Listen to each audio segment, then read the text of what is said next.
ako naman po si Ate Lori sa middle po. At saka si Ate Nunez sa sweeper po. So, yun guys, sila yung makakasama nyo sa ayat nyo ngayon kay Magbulan kasama si Coral Lara. Yun nga, kung ano yung dala natin pataas, yun din yung dala natin pababa guys, yung mga basura, kung paano natin iniingatan yung sarili natin, ganun din sana natin ingatan si Magbulan. Yung mga trail foods guys, pakiingatan, tsaka yung mga tubig, yung mga headlamp, sana may extra kayo. Mga sapatos, sana hindi kayo iwan sa trail. Yung iba, kayo naman naman. Inaalala ko yung sasabihin ko eh. Sa Camp 1 and Camp 2 may CR. Sa Peak 3 kasi doon muna tayo magsa-sunrise view. Wala na pong CR doon at saka sa summit. And then, sa picture taking po sa signage sa summit, tour guide po ako yung pipila po kasi ako yung mauuna. For photos po ninyong lahat.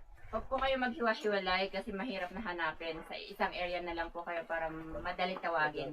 Pag kayo na po, pag-turn na po ninyo mag-picture doon. Picture guys.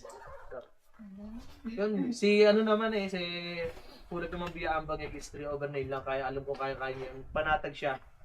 Patag siya. Kaya panatagan yung loob nyo guys. Sana lahat kayo makasamit. Sana magkita-kita tayo mamaya at paghanda ko yun ng isang masarap na lunch guys.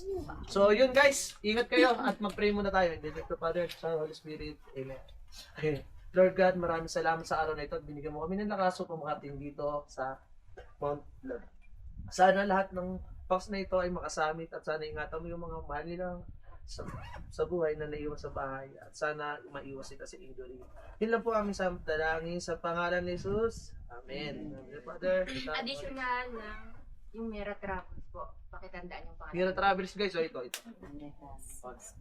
Para pag nagtawag kami, Okay guys. Mira Travels. Video tayo. Against the life. Saan? Dito tayo guys. Guys, Picture lang. di tama dyan. Para makasama naman ako. Ay, okay.